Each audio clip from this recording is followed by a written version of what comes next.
Dengue ಜ್ವರ ಹಾಗೂ ಚಿಕನ್ಗುನ್ಯಾ ಜ್ವರವು ವೈರಸ್ನಿಂದ ಉಂಟಾಗುತ್ತದೆ.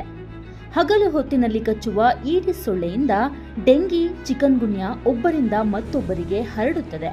ತೀವ್ರ ಜ್ವರ, ವಿಪರೀತ ತಲೆನೋವು, ಕಣ್ಣಿನ ಹಿಂಭಾಗದಲ್ಲಿ ನೋವು, ಮಾಂಸಖಂಡ ಮತ್ತು ಕೀಲುಗಳಲ್ಲಿ ವಿಪರೀತ ನೋವು, ವಾಕರಿಕೆ, ವಾಂತಿ ಇವು ಡೆಂಗಿ ಜ್ವರದ ಲಕ್ಷಣಗಳು.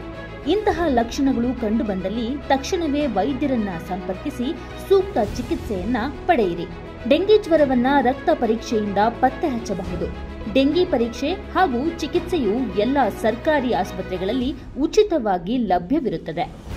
ಡೆಂಗಿ ಹಾಗೂ ಚಿಕನ್ಗುನ್ಯಾ ಹರಡುವ ಈಡಿಸ್ ಸೊಳ್ಳೆಗಳು ಮನೆಯಲ್ಲಿನ ಸ್ವಚ್ಛ ನೀರಿನ ಶೇಖರಣೆಗಳಲ್ಲಿ ಉತ್ಪತ್ತಿಯಾಗುತ್ತವೆ. ಆದ್ದರಿಂದ ನಿಮ್ಮ ಮನೆಯಲ್ಲಿನ ತೊಟ್ಟಿ, ಬ್ಯಾರಲ್, ಡ್ರಮ್ಗಳಲ್ಲಿನ ನೀರನ್ನ ವಾರಕ್ಕೊಮ್ಮೆ ಖಾಲಿ ಮಾಡಿ ಸ್ವಚ್ಛಗೊಳಿಸಿ ಪುನಃ ನೀರು ತುಂಬಿಸಬೇಕು ಮತ್ತು ಎಲ್ಲ ನೀರಿನ ಶೇಖರಣೆಗಳನ್ನ ಮರೆಯದೆ ಮುಚ್ಚಿಡಿ.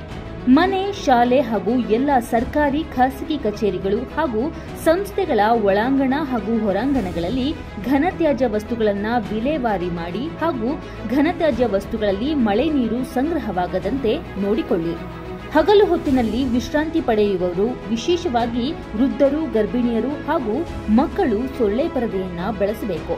ಡೆಂಗಿ, ಚಿಕನ್ಗುನ್ಯಾ ರೋಗಿಗಳು ಸಹ ತಪ್ಪದೆ ಸೊಳ್ಳೆ ಪರದೆಯನ್ನ ಉಪಯೋಗಿಸಬೇಕು. ಹಗಲು ಹೊತ್ತಿನಲ್ಲಿ ಸೊಳ್ಳೆಗಳು ಕಚ್ಚಿದಂತೆ ಮೈತುಂಬ ಬಟ್ಟೆ ಧರಿಸಬೇಕು.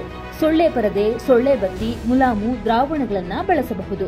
ಈಡಿಸ್ ಲಾರ್ವಾ ಸಮೀಕ್ಷೆಗಾಗಿ ನಿಮ್ಮ ಮನೆಗೆ ಭೇಟಿ ನೀಡುವ ಆರೋಗ್ಯ ಸಿಬ್ಬಂದಿ ಹಾಗೂ ಆಶಾ ಕಾರ್ಯಕರ್ತರಿಗೆ ಸಹಕಾರ ನೀಡಿ. ಅವರ ಸಲಹೆಗಳನ್ನ ಪಾಲಿಸಿ. ಬನ್ನಿ, ಎಲ್ಲರೂ ಒಟ್ಟಾಗಿ ಡೆಂಗಿಯನ್ನ ತಡೆಗಟ್ಟೋಣ.